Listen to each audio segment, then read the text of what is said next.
Hello everyone, আসসালামু আলাইকুম সকলকে। তোমাদের সবাইকে আমাদের স্কুল ম্যাথমেটিক্স ইউটিউব চ্যানেলে স্বাগতম। তো ভাইয়া আমরা কিন্তু বায়োলজির লেকচারগুলো দেখতেছিলাম, অলরেডি আমরা 2টা ক্লাস দেখে ফেলছি। আজকে হচ্ছে আমাদের 3য় ক্লাস। ওকে, তোমরা যারা আমাদের আগের লেকচারগুলো দেখো নাই প্লেলিস্ট থেকে দেখে ফেলো। আচ্ছা, তো চলো আমরা সবাই নষ্ট না করে শুরু করি। আমরা কিন্তু অলরেডি অঙ্গাণু নিয়ে পড়াশোনা শুরু করছিলাম, 2টা খুবই গুরুত্বপূর্ণ অঙ্গাণু পড়ছিলাম। কোন 2টা? মাইটোকন্ড্রিয়া এবং হচ্ছে প্লাস্টিড। পরীক্ষা একদম কমনলি আসে, বুঝছো? খুব ভালো করে এগুলো প্র্যাকটিস করবা। আজকে আমাদের একটু লেস ইম্পর্টেন্ট অঙ্গাণু নিয়ে পড়াশোনা আছে, যে ইনফরমেশন গুলো পড়তেই হবে, মাস্ট জানতেই হবে, সেগুলো আমরা একটু দেখার চেষ্টা করব। প্রথমে আসা হচ্ছে গোলজি বস্তু, তাই না? আচ্ছা, তো নাম শুনলে মনে হয় কি যে বস্তুটা গলে গেছে সেটাই মনে হয় গোলজি বস্তু। বিষয়টা কি সেরকম? নো, বিষয়টা কিন্তু সেরকম না। তাহলে বিষয়টা কিরকম? মেনলি এটা আসছে তোমার বিজ্ঞানীর নাম অনুযায়ী। যে বিজ্ঞানী হচ্ছে এই বস্তুটাকে আবিষ্কার করছে সেই বিজ্ঞানীর নাম কি জানো? Camillo Golgi. Okay, Camillo Golgi. তার নাম থেকে আসলে বস্তুটার নাম আমরা কি বলতেছি? গোলজি বস্তু বা গোলজি বডিও কিন্তু বলা যেতে পারে। যাই হোক, তো এই হচ্ছে আমাদের বিষয়টা। এবার আসো, আমরা যদি জিনিসটাকে আঁকতে চাই তাহলে কিভাবে আঁকা সম্ভব? খেয়াল করে দেখো, আমি হচ্ছে একটু আঁকি। হ্যাঁ, পরীক্ষা এটা আঁকতে খুব একটা দেয় না, তার মানে এটা জাস্ট তোমরা দেখো কিভাবে আঁকা সম্ভব। তোমার এটা প্র্যাকটিস করার কোনো প্রয়োজন নাই। করলে ভালো, না করলেও সমস্যা নাই।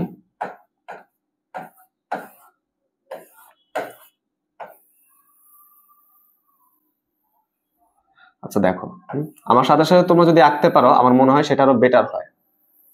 ধরো হচ্ছে এই আমাদের মোটামুটি একটা গঠন। হ্যাঁ, এই ধরো হচ্ছে আমাদের সেই গোলজি বস্তু। ওকে, গেল। আচ্ছা, যদি আমরা গোলজি বস্তুর গঠনটা দেখার চেষ্টা করি, খেয়াল করে দেখো গঠনে আমরা দেখতে পারতেছি কি এই গোলজি বস্তুর মধ্যে এখানে কিছু লম্বা লম্বা থলের মতো গঠন পাওয়া যাচ্ছে, তাই না? এরকম দেখছো লম্বা লম্বা থলের মতো আমরা গঠন দেখতে পাচ্ছি। এই থলেগুলোকে আমরা কি বলতেছি? সিস্টার্না। কি বলি বলতো ভাইয়া? সিস্টার্না। এক বচনে হয় সিস্টার্না, বহু বচনে হয় সিস্টার্নি। ওকে, তাহলে গোলজি বস্তুর মধ্যে যে থলে আকারে গঠন পাওয়া যায় তাদের নাম কি? সিস্টার্না। প্রশ্ন আসতেই পারে সিস্টার্না কার অংশ। ঠিক আছে, আর তুমি দেখো তো এখানে 2 ধরনের গোলাকার বস্তু পাওয়া যাচ্ছে। একটা হচ্ছে সিস্টার্নার সাথে যুক্ত, অথবা সেগুলো এরকম মুক্ত থাকলে বড় সাইজের হবে, রাইট? অথবা কি আছে, এরকম ছোট ছোট সাইজেরও কিন্তু আছে। বুঝতে পারছো? বড় সাইজেরও আছে, ছোট ছোট সাইজেরও কিন্তু আছে। এই বৃত্তাকার বস্তুগুলোকে আমরা কি বলি? ভেসিকল।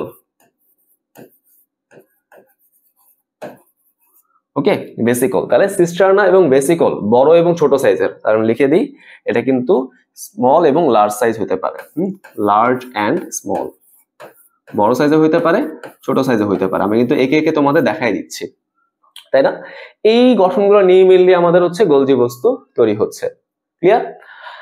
আচ্ছা, এবার তাহলে আমি যদি এবার আসি যে গোলজি বস্তু আসলে কাজটা কি, হ্যাঁ, ভূমিকা বা কাজ, এটা আসলে কি কাজ করে যদি দেখার চেষ্টা করি।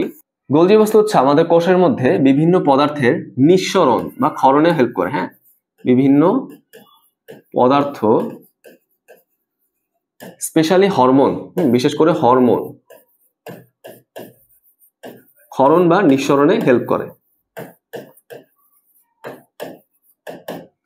গোলজি বস্তু কিন্তু আরো অনেক কাজ আছে, বাট আমাদের বইয়ের মধ্যে আর কোনো ডিটেলস লেখা হয় নাই। একটুকে লেখা হয়েছে, তুমি একটুকে পড়ো। ওকে, তাহলে আমার মনে হয় যে গোলজি বস্তু থেকে আর কিছু পড়ার প্রয়োজন নাই। এরপর হচ্ছে এন্ডোপ্লাজমিক রেটিকুলাম। দেখো তো, এন্ডো মানে কি? ভেতরে। দেখো আমি তাহলে শব্দটাকে এক্সপ্লেন করে দিই। তোমরা কিন্তু কমনলি মানে কমপ্লেন করছো যে ভাই বায়োলজি আমি পড়তেছি, বুঝতেছি, ওকে, বাট পড়াগুলো মনে থাকছে না। কেন? কারণ আমরা কি করতেছি, আমরা হচ্ছে জিনিসগুলোকে একদম গড বাঁধা আকারে পড়তেছি, বুঝছো? দেখতেছি পড়তেছি, দেখতেছি পড়তেছি, মুখস্থ করতেছি। এইভাবে কিন্তু বায়োলজি পড়া হয় না। বায়োলজি পড়তে গেলে তোমাকে প্রত্যেকটা শব্দের মানে জানতে হবে। তুমি যদি ভালো করে মানেগুলো ধরতে পারো, জানতে পারো, তাহলে কিন্তু তোমার পড়াগুলো অনেক ইজি হয়ে যাবে। আসলে তাহলে দেখো, এন্ডোপ্লাজমিক রেটিকুলাম, আমি যদি শব্দটাকে একটু এক্সপ্লেন করে দেখার চেষ্টা করি, দেখো তো, এন্ডোপ্লাজমিক রেটিকুলাম। দেখি এই শব্দের মধ্যে আমি কি পাই, খেয়াল করে দেখো। এন্ডো মানে হচ্ছে অভ্যন্তরে বা ভেতরে, এরকম। প্লাজমিক মানে হচ্ছে প্লাজম বোঝায়, বা সাইটোপ্লাজম দিয়ে চিন্তা করতে পারো। হ্যাঁ, প্লাজম মানে তরল অংশ আর কি। তার মানে সাইটোপ্লাজমের ভেতরে চিন্তা করো, সাইটোপ্লাজমের ভেতরে রেটিকুলাম, রেটিকুলাম মানে কি জানো? জালিকা, জালিকা। অর্থাৎ সাইটোপ্লাজমের ভেতরে থাকা জালিকাকার গঠনগুলোই হচ্ছে আমাদের এন্ডোপ্লাজমিক রেটিকুলাম। তাই এন্ডোপ্লাজমিক রেটিকুলামকে আমরা বাংলা কি বলে জানো? আন্তঃপ্লাজমীয় জালিকা, বুঝছো? আন্তঃপ্লাজমীয় জালিকা, বুঝতে পারলাম? Is it clear? গেল। আচ্ছা, এবার আসো আমি যদি এটার প্রকারভেদ সম্পর্কে দেখতে চাই। আসো এবার একটু প্রকারভেদ দেখি। এটা দুই রকমের হইতে পারে। হ্যাঁ, একটা হইতে পারে আমরা বলতে পারি হচ্ছে মসৃণ, এটাকে আমরা স্মুথ বলতে পারি, smooth, smooth endoplasmic reticulum, English টার্মগুলো শিখি। আর এটা হইতে পারে অমসৃণ, যেটাকে আমরা ইংলিশে বলতে পারি রাফ,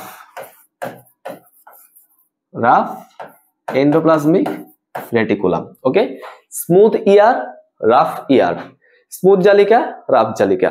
ওকে, দুই রকমের হয় আর কি। এখন তাহলে বলতে পারো এই প্রকারভেদটা কেন তৈরি হলো, তাই না? প্রকারভেদ আছে, ঠিক আছে, ওকে, বুঝতে পারলাম কেন তৈরি হলো। কারণ এই যে আমি বললাম যে মসৃণ এন্ডোপ্লাজমিক রেটিকুলাম, এই মসৃণ জায়গায় কিছু দানাদার বস্তু যুক্ত হয়ে যায়, যার ফলে মসৃণ গঠনটা কিরকম হয়ে যায়? অমসৃণ হয়ে যায়। বুঝতে পারলাম? মসৃণ জিনিসটা কি হয়ে যাবে? অমসৃণ হয়ে যাবে। বলতে পারো তাহলে ওই দানাদার বস্তুগুলোর নাম কি? তারা হচ্ছে মেইনলি রাইবোজোম। ওকে, তারা কি বলতো? রাইবোজোম। আমরা কিন্তু রাইবোজোম আজকে পড়বো বা সামনে কিন্তু পড়বো, দেখতে পারবো এই যে রাইবোজোম গুলো, এই রাইবোজোম গুলো মেইনলি কি তৈরি করে? প্রোটিন তৈরি করে বা আমিষ তৈরি করে। আমাদের ভিতরে, বডির ভিতরে যত রকমের প্রোটিন আছে সব প্রোটিন কারা তৈরি করে? মেইনলি রাইবোজোমই তৈরি করে। বুঝতে পারছো? কিছু ক্ষেত্রে প্রোটিওজোমের ভূমিকা থাকে, বাট মেইনলি কোনটা তৈরি করে? রাইবোজোম তৈরি করে। যেহেতু রাইবোজোম আমাদের বডিতে প্রোটিন তৈরি করতেছে এবং সেটা যেহেতু আমাদের অমসৃণ এন্ডোপ্লাজমিক রেটিকুলামের অংশ, তাহলে এই তো আমি বলতেই পারি এই অমসৃণ এন্ডোপ্লাজমিক রেটিকুলাম কি তৈরি করে? প্রোটিন তৈরি করে। ওকে, তোমাদের বইয়ে কিন্তু তৈরির জায়গায় একটা শব্দ লেখা, সেটা কি? সংশ্লেষ। তাহলে এখন বলো সংশ্লেষণ মানে কি, বা সংশ্লেষ বলতে কি বোঝায়?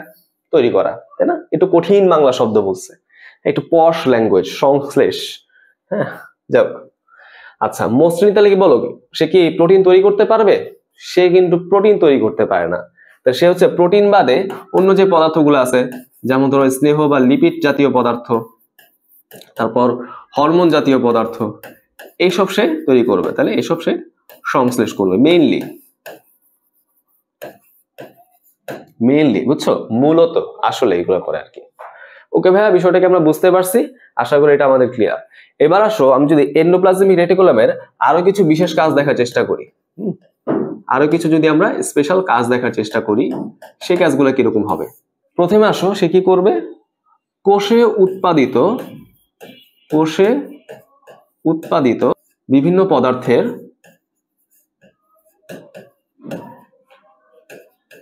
প্রবাহ পথ নির্ধারণ করবে। হ্যাঁ, প্রবাহ পথ নির্ধারণ করে, প্রবাহ পথ নির্ধারণ করবে,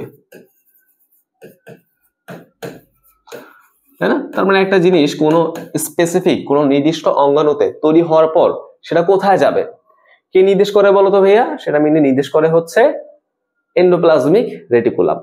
আচ্ছা, আমি তোমাকে আরেকটু ভালো করে জিনিসটা ব্যাখ্যা দেই।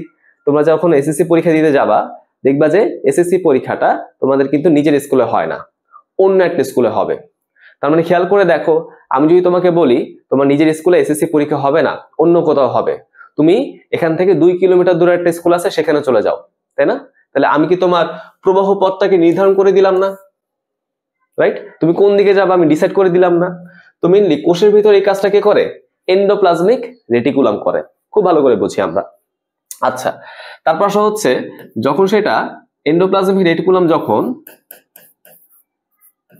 কোষ ঝিল্লির সাথে সংযুক্ত থাকে, কোষ ঝিল্লি, হ্যাঁ এটা কিন্তু আমরা মোটামুটি দেখছি কোষ ঝিল্লি বলতে কি বোঝায়।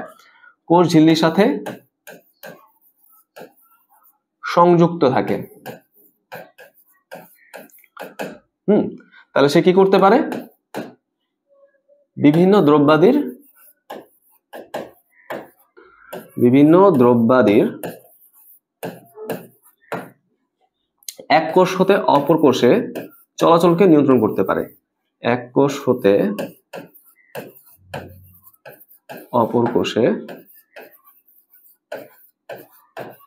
চলাচলকেও নিয়ন্ত্রণ করতে পারে।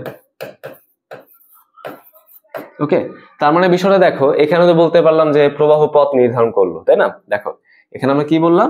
প্রবাহ পথ নির্ধারণ করলো। মেনলি কোষের ভেতরে একটা বস্তু কোন জায়গা থেকে কোন জায়গায় যাবে সেটা মেনলি নির্ধারণ করলো কে? Endoplasmic reticulum. আবার দেখো এই এন্ডোপ্লাজমিক রেটিকুলাম যখন কোষ ঝিল্লির সাথে সংযুক্ত থাকে তখন সে কি করতে পারে? এই বস্তুগুলোকেই এক কোষ থেকে অপর কোষেও পাঠাইতে পারে। বুঝতে পারছো? এখন আমি ওই এসএসসি এক্সাম্পল আবার টানি। বললাম কি, তুমি ধরো হচ্ছে ঢাকা জেলার একজন মানুষ, আমি তোমাকে বললাম যে না, তুমি এখন আর ঢাকা জেলায় পরীক্ষা দিবা না, তুমি এসএসসি দিতে যাবা হচ্ছে কুমিল্লা। তাহলে তোমাকে এক জেলা থেকে আমি আরেক জেলায় পাঠাই দিলাম, তাই না? আমি তোমাকে ঢাকার মধ্যেই এক স্কুল থেকে আরেক স্কুলে পাঠাইতে পারি। আবার কি করতে পারি? আমরা ঢাকা থেকে তোমাকে বের করে দিয়ে অন্য একটা জেলার মধ্যে পাঠাইতে পারি, তাই না? তো মিলে দুইটা কাজে কি করে? এন্ডোপ্লাজমিক রেটিকুলাম, হ্যাঁ, তোমাদের বই মতে দুইটা কাজে কি করবে? এন্ডোপ্লাজমিক রেটিকুলাম করবে। এই পয়েন্টটা দেখি, এটা খুব গুরুত্বপূর্ণ পয়েন্ট। সেটা কি? এই এন্ডোপ্লাজমিক রেটিকুলাম কি করে? কিছু কোষীয় অঙ্গাণু তৈরি করে। কোন সেই কোষীয় অঙ্গাণু? মাইটোকন্ড্রিয়া। ওকে, তাহলে মাইটোকন্ড্রিয়া কোথায় তৈরি হয় বলতো? বা কে তৈরি করে? Endoplasmic reticulum. আর কি তৈরি করে বলতো? কোষ গহ্বর। কোষ গহ্বর এগুলো কোথায় তৈরি হবে?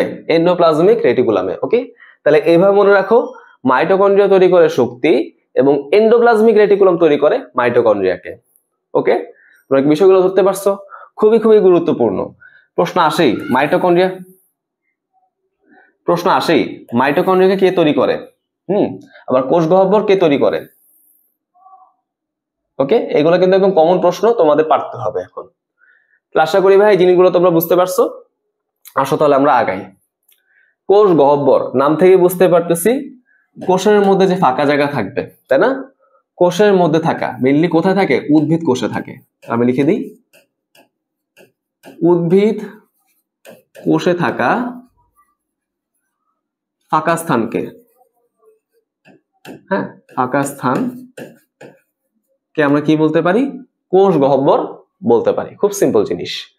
এখন এখান থেকে আর তেমন কিছু ইম্পর্টেন্ট নাই, আমরা কিন্তু ছবি দেখছি কোষ গহ্বর কোথায় থাকে সেটা কিন্তু আমরা দেখছি। এবার আমরা যদি কাজ দেখতে চাই, আমাদের বইয়ের মধ্যে খুব সুন্দর করে একটা মাত্র কাজ উল্লেখ করা আছে। সেটা কি? কোষ রস ধারণ করে। কোষ রস ধারণ করে। এই কোষ রসের অনেক বড় ভূমিকা আছে। কোষ রসের অনেক বড় ভূমিকা আছে। এটা হচ্ছে আমাদের বডিতে বা উদ্ভিদের বডিতে চিন্তা করো, পিএইচ কন্ট্রোল করে, হ্যাঁ, পিএইচ ব্যালেন্স করে। পিএইচ কি আমরা কিন্তু হয়তো বলছিলাম, আমি আরেকবার বলে দিই। পিএইচ হচ্ছে আমাদের বডিতে হাইড্রোজেন আয়নের ঘনমাত্রার একটা নির্দেশক। এই পিএইচ কে কন্ট্রোল করা অনেক বেশি গুরুত্বপূর্ণ। আমাদের বডিতে কিন্তু রক্ত, সামনে দেখবো, রক্ত হচ্ছে এই কাজটা করে। ওকে, এখন উদ্ভিদের বডিতে তো রক্ত নাই, তাহলে কে হচ্ছে এই কাজটা কন্ট্রোল করবে? কোষ রস। তাহলে আমরা পরোক্ষভাবে বলতে পারি কোষ রস কিন্তু আমাদের বডির জন্য বা উদ্ভিদের বডির জন্য অনেক বেশি গুরুত্বপূর্ণ। ঠিক আছে, একটু জানলেই আমাদের জন্য এনাফ। আরেকটা কথা আমি তোমাদের বই থেকে বলি, সেটা হচ্ছে এই কোষ রসে কি কি উপাদান পাওয়া যায়। কোষ রসের মধ্যে আমরা মেইনলি কি কি উপাদান পাবো একটু দেখার চেষ্টা করি। তো কোষ রসের মধ্যে মেইনলি পাওয়া যায় হচ্ছে বিভিন্ন রকম জৈব ও অজৈব লবণ, জৈব ও অজৈব লবণ পাওয়া যেতে পারে, পানি পাওয়া যেতে পারে, শর্করা, আমিষ, লিপিড জাতীয় পদার্থ বা স্নেহ জাতীয় পদার্থ, বিভিন্ন রকম রঞ্জক পদার্থ কিন্তু পাওয়া যেতে পারে। এসব পদার্থ পাওয়া যেতে পারে, তোমাদের বইয়ে লেখা আছে বলে আমি বলে দিলাম। ওকে, তাহলে আমরা আশা করি কোষ গহ্বর থেকে প্রশ্ন আসলে পারবো। সিম্পল জিনিস পড়লেই হচ্ছে। লাইসোজোম, দেখো আমরা যদি এই শব্দটাকে বিশ্লেষণ করার চেষ্টা করি, দেখো লাইসোজোম, তাই না? লাইসোজোম, খেয়াল করে দেখো এখানে লাইসো শব্দটা মানে কি জানো? লাইসিস, লাইসিস মানে কি? ফাটানো, কোষকে ছিদ্র করা, এরকম বিষয়টা। ওকে, লাইসিস মানে হচ্ছে কোষ ফেটে যাওয়া।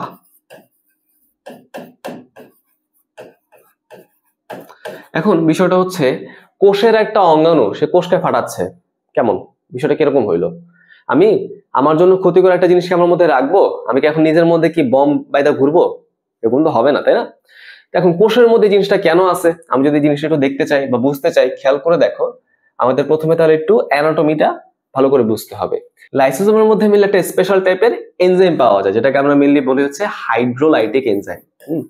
তোমাদের বই আসলে এই শব্দটা উল্লেখ করে নাই, বাট আমার মনে হইলো যে এই শব্দটা তোমাদের বলে দেওয়া উচিত। একটা স্পেশাল টাইপের এনজাইম পাওয়া যায়, উৎসেচক পাওয়া যায়, সেটাকে আমরা কি বলতেছি? Hydrolytic enzyme. এখন হাইড্রোলাইটিক এনজাইম কি করবে জানো? হাইড্রোলাইসিস করবে। কি করবে বলতো? আর্দ্র বিশ্লেষণ বা হাইড্রোলাইসিস। এখন হাইড্রোলাইসিস হয়ে যাওয়া মানে কি বলতো? সেই যে জিনিসের মধ্যে আর্দ্র বিশ্লেষণ বা হাইড্রোলাইসিস হবে, সেই জিনিস থেকে পানি বের হয়ে যাবে, তাই না? এবং আমরা কিন্তু জানি পানির অপর নাম কি? জীবন। তাহলে আমি যদি একটা জিনিস থেকে জীবনের মূল উপাদানটা বের করে নিয়ে যাই, ওই জিনিসটাকে থাকবে? একদম নষ্ট হয়ে যাবে। তার মানে মেনলি হাইড্রোলাইসিসের মাধ্যমে কি হয়ে যায়? উপাদান হতে পানি বের হয়ে যায়। হ্যাঁ, উপাদান হতে পানি বের হয়ে যায়।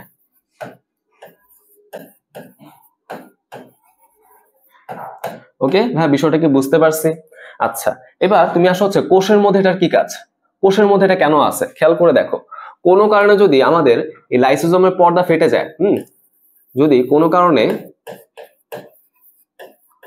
লাইসোজোমের পর্দা ফেটে যায়, তখন কি হবে? এই হাইড্রোলাইটিক এনজাইমটা পুরো কোষে ছড়ায় পড়ে। হ্যাঁ, এনজাইম পুরো কোষে ছড়িয়ে পড়ে, পুরো কোষে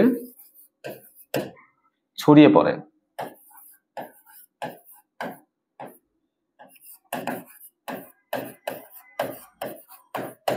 ওকে, আমরা জানি কোষে ছড়ায় পড়া মানে কি? কোষ থেকে সকল পানি সে নষ্ট করে ফেলবে, বের করে ফেলবে। তার মানে আলটিমেটলি কি হয়ে যাবে? ছড়িয়ে পড়ার মাধ্যমে পুরো কোষটা আস্তে আস্তে মারা যাওয়া শুরু করে। ওকে, তার মানে এখানে আমি কি পাচ্ছি? আলটিমেটলি কি হবে? এই প্রক্রিয়ার মাধ্যমে কোষটি মারা যায়।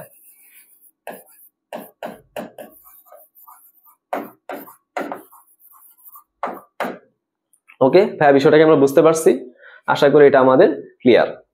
ওকে, এখন বলতে পারো ভাই কখন লাইসোজোম ফেটে যায়? সবসময় কি এরকম লাইসোজোম ফাটতে থাকে? না, একটা প্রতিকূল পরিবেশে কিন্তু এই কাজটা হইতে পারে। কোন পরিবেশে? যখন কোষের মধ্যে অক্সিজেনের অভাব থাকে। ওকে, যখন কোষে অক্সিজেন এর অভাব থাকে, হ্যাঁ, যখন কোষে অক্সিজেন অভাব পড়ে যায়, তখন হচ্ছে এই কাজটা হওয়া শুরু করে। বুঝতে পারলাম? এখন তুমি আমাকে বলো তো, এই কাজটা হওয়া কি ভালো নাকি খারাপ? কি মনে হয়, কাজটা হলে কি আমাদের জন্য ভালো নাকি খারাপ? অবশ্যই কিন্তু আমাদের জন্য ভালো। বুঝতে পারছো? অবশ্যই কিন্তু এই কাজটা আমাদের জন্য কিন্তু ভালো। কেমনে ভালো ভাই? আমি তো কোষটা মেরে ফেলতেছি। খেয়াল করে দেখো, যখন কোষের মধ্যে বা বডির মধ্যে অক্সিজেনের অভাব পড়ে, এই অভাবটা হচ্ছে প্রথমে একটা কোষ বুঝতে পারবে। এই সিগন্যালটা হচ্ছে আশেপাশের অনেক কোষে ছড়ায় যায়, যার ফলে আস্তে আস্তে প্রত্যেকটা কোষ আমাদের বডির বা উদ্ভিদের বডিতে প্রত্যেকটা কোষ হচ্ছে মারা যাওয়া শুরু করে, তাই না? লাইসোজোম কিন্তু আমাদের বডিতেও আছে, মানুষের বডিতেও আছে, প্রাণীর বডিতেও আছে, উদ্ভিদের বডিতেও আছে। তার মানে কখনো যদি আমরা হচ্ছে অক্সিজেনের অভাবে পড়ি, আমাদের বডি কোষগুলা কিন্তু ধীরে ধীরে মারা যাওয়া শুরু করে। তো লাইসোজোম কি করে? লাইসোজোম এই কাজটা হইতে দিতে চায় না। ও কি করে? ও হচ্ছে মেইনলি প্রভাবটাকে ছড়ায় পড়ার আগেই, হ্যাঁ, এই যে কোষের মধ্যে অক্সিজেনের অভাব হচ্ছে, এই প্রভাবটাকে ছড়ায় পড়ার আগেই যেই কোষে এরকম অক্সিজেনের অভাবটা অনুভূত হচ্ছে, সেই কোষটাকে সে মেরে ফেলে। তাহলে সিগন্যাল অন্যান্য কোষে পৌঁছাতে পারবে না, তাহলে অন্যান্য কোষগুলা মোটামুটি ফাংশনাল থাকবে। বুঝতে পারছো তো? তার মানে সে হচ্ছে এই সমস্যাটাকে ছড়াইতে দেয় না, সমস্যাটাকে লিমিটেড রাখে। বুঝতে পারছো? যেমন কারো হাত যদি পুড়ে যায়, আমরা কি করি? হাতটাকে কেটে ফেলে দিই, তাই না? তাহলে কি হবে? এখানে ইনফেকশন হয়ে পুরো বডিতে ছড়ায় পড়তে পারে। বিষয়টা এরকমই। ওকে, ঠিক আছে, তার মানে দেখো এই জিনিসটা কিন্তু আমাদের নর্মাল কোনো রেসপন্স না, এটা কিন্তু একটা অ্যাবনর্মাল রেসপন্স, তাই না?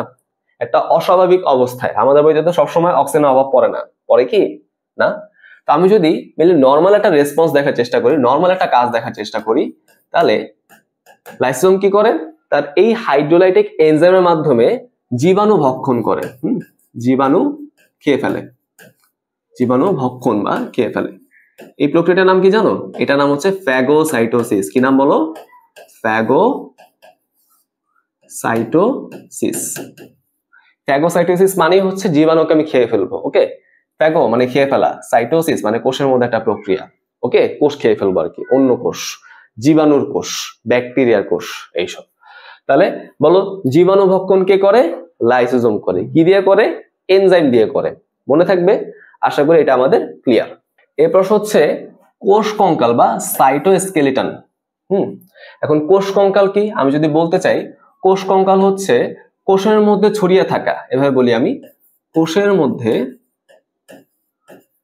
মধ্যে জালের মতো ছড়িয়ে থাকা, জালের মতো ছড়িয়ে থাকা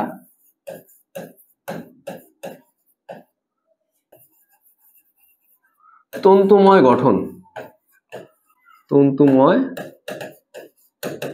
গঠন, যা কোষকে নির্দিষ্ট আকৃতি দান করে, নির্দিষ্ট আকৃতি দান করে। কিরকম হলো কথাটা একটু এক্সপ্লেন করে দিই। আসো আমরা ওয়ার্ড বাই ওয়ার্ড একটু দেখার চেষ্টা করি কি লিখলাম আসলে বিষয়টা।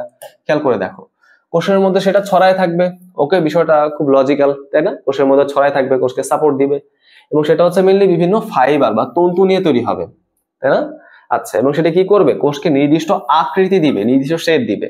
আমাদের বডির বিভিন্ন জায়গার কোষ কিন্তু বিভিন্ন রকম হয়।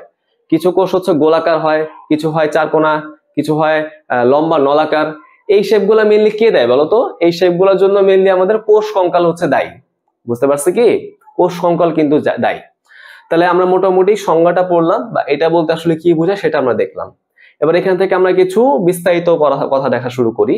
প্রথম কথাই হচ্ছে, এখানে যে বললাম তন্তু বা ফাইবার গুলো, এই তন্তুগুলো কারা? এই তন্তুগুলো হলো মেইনলি অ্যাক্টিন, মায়োসিন এবং টিউবুলিন। হ্যাঁ, অ্যাক্টিন, মায়োসিন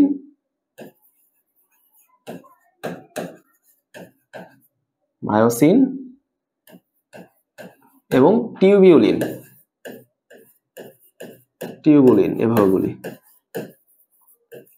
ওকে, মনে থাকবে তো? এগুলো হচ্ছে সেই ফাইবার গুলোর নাম, সেই তন্তুগুলোর নাম। এখান থেকে আরেকটা কথা আমাদের পড়তে হবে, এই যে অ্যাক্টিন এবং মায়োসিন, এদেরকে আবার আমরা যখন পেশি টিস্যু পড়বো, হ্যাঁ, সেখানে দেখতে পারবো এদেরকে আমরা বলতে পারি কি জানো? মায়োফাইব্রিল। মায়োফাইব্রিল, একটু মনে রাখো, সামনে কিন্তু এটা আমাদের লাগবে। সামনে মানে অন্য একটা লেকচারে, কিন্তু এই চ্যাপ্টারেরই অন্য একটা লেকচার আমাদের দরকার হবে। অ্যাক্টিন এবং মায়োসিনকে আমরা কি বলতে পারি? মায়োফাইব্রিল বলতে পারি, মনে রাখো। আচ্ছা, এবার হচ্ছে যদি আমরা দেখি টাইপস, প্রকারভেদ, এটা হচ্ছে 3 রকমের হইতে পারে, বুঝছো? কোষীয় কঙ্কাল 3 রকমের হয়, শেপ বা আকার এবং কাজের উপর ভিত্তি করে। কি কি হইতে পারে? আমাদের মাইক্রোটিউবিউলস,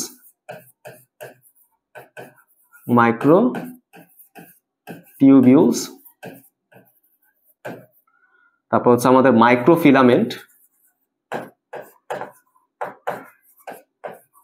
এবং ইন্টারমিডিয়েট ফিলামেন্ট। হ্যাঁ, ইন্টারমিডিয়েট ফিলামেন্ট। এরকম আসলে বিভিন্ন রকমের প্রকারভেদ থাকে। তো মাইক্রোটিউবিউলস গুলো হচ্ছে মেইনলি টিউব শেপড অর্গান, নলাকার কিছু গঠন, যেটার মধ্যে মেইনলি টিউবুলিন প্রোটিন আমরা বা তন্তুগুলো আমরা পাবো। মাইক্রোফিলামেন্ট হচ্ছে তন্তুময় কিছু ছোট ছোট গঠন, যেগুলোর মধ্যে আমরা মেইনলি যে মায়োফাইব্রিল বা অ্যাক্টিন মায়োসিন গুলো পাই। আর ইন্টারমিডিয়েট ফিলামেন্ট কি করে? মাইক্রোটিউবিউলস কে মাইক্রোফিলামেন্টের সাথে কানেক্ট করে। ওকে, ইন্টারমিডিয়েট মানে কি বলতো? মধ্যবর্তী না? মধ্যবর্তী। কাদের মধ্যবর্তী? এই ক্ষেত্রে সেটা হচ্ছে মাইক্রোটিউবিউলস মাইক্রোফিলামেন্টের মধ্যবর্তী একটা গঠন, একটা সংযোগ। ওকে, তাহলে আশা করি আমরা এই জিনিসগুলা বুঝতে পারলাম। আচ্ছা, চলো আগাই। এরপর হচ্ছে আমাদের রাইবোজোম, তাই তো, আমাদের সবার প্রিয় রাইবোজোম।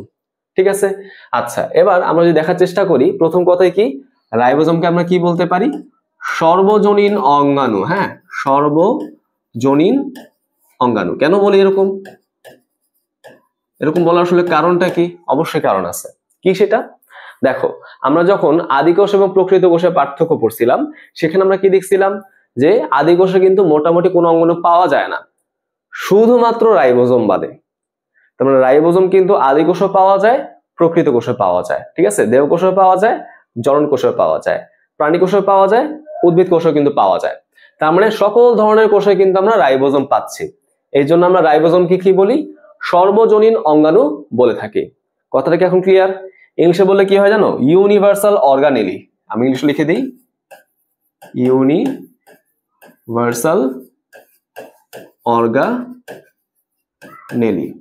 রাইবোজোমে কিন্তু আরো কিছু গুরুত্বপূর্ণ পয়েন্ট আমাদের পড়া দরকার আছে। সেটা কি, রাইবোজোমকে কিন্তু আমরা বেশ কিছু অঙ্গাণুর মধ্যেও পাওয়া যায়, বুঝছো? কোন কোন সেই অঙ্গাণু?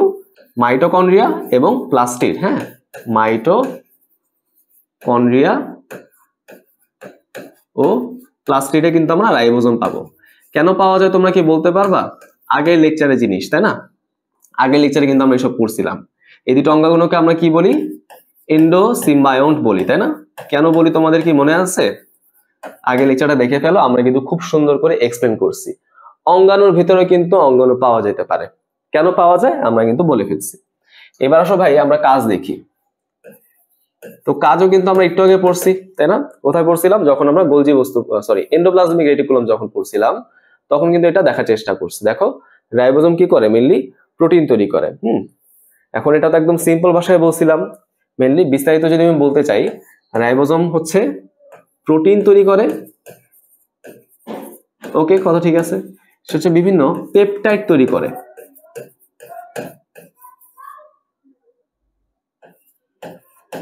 হ্যাঁ, এখন পেপটাইড বলতে কি বোঝায়? পেপটাইড হচ্ছে বলতে পারো অ্যামিনো অ্যাসিড নিয়ে তৈরি একটা গঠন, জাস্ট নামটা মনে রাখো, পেপটাইড। সকল পেপটাইড কিন্তু প্রোটিন না, বা সকল প্রোটিন পেপটাইড দরকার নাই, জাস্ট মনে রাখো। এবং সে কিছু কিন্তু বিভিন্ন উৎসেচক তৈরি করতে পারে। উৎসেচক, উৎসেচক মানে কি, এনজাইম। ওকে, এনজাইম কিন্তু প্রোটিনেরই মেইনলি তৈরি হয়, এগুলো সে তৈরি করতে পারে। এটাই তার গুরুত্বপূর্ণ কাজ। ঠিক আছে ভাই, কথাটাই ক্লিয়ার? আশা করি আমরা বুঝতে পারছি। এই জিনিসটা কিন্তু আমরা আগেও পড়ছিলাম। আচ্ছা, চলে আসো আজকের দিনে আমাদের লাস্ট পয়েন্ট, সেটা হচ্ছে সেন্ট্রোজোম। সেন্ট্রোজোম থেকে প্রথম এবং প্রধান যে কথাটা আমরা পড়বো, সেটা হচ্ছে শুধুমাত্র প্রাণী কোষে এদের পাওয়া যায়। হ্যাঁ, শুধুমাত্র প্রাণী কোষের এদের আমরা পাবো, প্রাণী কোষে থাকে। ওকে, একটু মনে থাকবে তো, উদ্ভিদ কোষে কিন্তু আমরা সেন্ট্রোজোম পাবো না। এর আগে আমরা যে গঠনগুলো পড়ছি, এন্ডোপ্লাজমিক রেটিকুলাম, লাইসোজোম, হ্যাঁ, যা যা পড়ছি আর কি, বেশিরভাগই কিন্তু উদ্ভিদ কোষেও থাকে, প্রাণী কোষেও থাকে, কোষ গহ্বর বাদে আর কি। বাট সেন্ট্রোজোম হচ্ছে এমন একটা অঙ্গাণু যেটা শুধুমাত্র আমরা প্রাণী কোষে দেখতে পারবো, অনলি ইন অ্যানিমাল সেল। উদ্ভিদ কোষে কিন্তু এটা আমরা দেখতে পারি না। খুব গুরুত্বপূর্ণ। এইবার আসো আরেকটা ইম্পর্টেন্ট কথা যদি বলতে চাই, এটা হচ্ছে একটা ঝিল্লিবিহীন অঙ্গাণু। ওকে, ঝিল্লিবিহীন অঙ্গাণু, তাই না? আমরা যে রাইবোজোম পড়লাম, কোষ কঙ্কাল পড়লাম, এরাও কিন্তু ঝিল্লিবিহীন অঙ্গাণু ছিল। যদি আমি এটার গঠনটা একটু দেখতে চাই, খেয়াল করে দেখো, এটার মধ্যে আমরা একজোড় এরকম নলাকার গঠন পাই, বুঝছো? একজোড় এরকম কি পাওয়া যাবে, নলাকার গঠন পাওয়া যাবে। এবং তার আশেপাশে হচ্ছে কিছু ঘন তরল পদার্থ পাওয়া যায়। এই তরল পদার্থের বাইরে কি কোনো আবরণ আছে? নাই। তোমাদের বইয়ে ছবিটা দেওয়া আছে, সেটা কিন্তু একটু ডিসিভিং, হ্যাঁ, একটু সমস্যাযুক্ত মনে হইতে পারে। এটার বাইরে গোল একটা আবরণ আছে। তুমি যদি ছবিটা এখন খেয়াল করে দেখো, মনে হতে পারে কি এর বাইরে একটা গোল একটা আবরণ আছে, বাট না, সেন্ট্রোজোমের বাইরে কোনো রকমের আবরণ পাওয়া যায় না, মনে রাখবো। ঠিক আছে, আমরা কি পাবো, এরকম নলাকার দুইটা গঠন পাবো এবং তার আশেপাশে কিছু ঘন তরল পদার্থ পাওয়া যাবে। ওকে, ক্লিয়ার? এই যে নলাকার গঠনগুলা, এই নলাকার গঠনগুলোকে আমরা কি বলতেছি, এদেরকে মেনলি বলেছে সেন্ট্রিওল। ওকে, সেন্ট্রিওল। এবং এই ঘন তরল পদার্থকে আমরা কি বলতে পারি, centrosphere. Okay, centrosphere. Okay, is it clear? বুঝতে পারছে বিষয়টা? আচ্ছা, তাহলে যদি আমি জিনিসটাকে একটু ইকুয়েশন আকারে লিখে দেই তাহলে তোমরা বিষয়টাকে ভালো ধরতে পারবা। তাহলে আমি কি বলতে পারি? তাহলে মেইনলি আমরা বলতে পারি হচ্ছে যে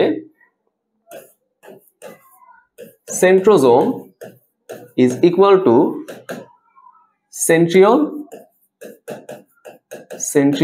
plus centrosphere। দেখছো বায়োলজির মধ্যে অঙ্ক নাকি? সেন্ট্রিওল এবং সেন্ট্রোস্ফিয়ার মিলায় হচ্ছে সেন্ট্রোজোম হয়, তাই না? বায়োলজির মধ্যে অঙ্ক। ও মাই গড, নাকি? আচ্ছা আসো, আর কি আছে? শুধুমাত্র কাজ পড়লে হয়ে যাচ্ছে? আমরা তো গঠন দেখলামই, তাই না? ছবি আঁকা লাগবে না আসলে পরীক্ষায়। কাজের মধ্যে কি আছে সেটা কোষ বিভাজনের সময়। দেখো কোষ বিভাজনের সময়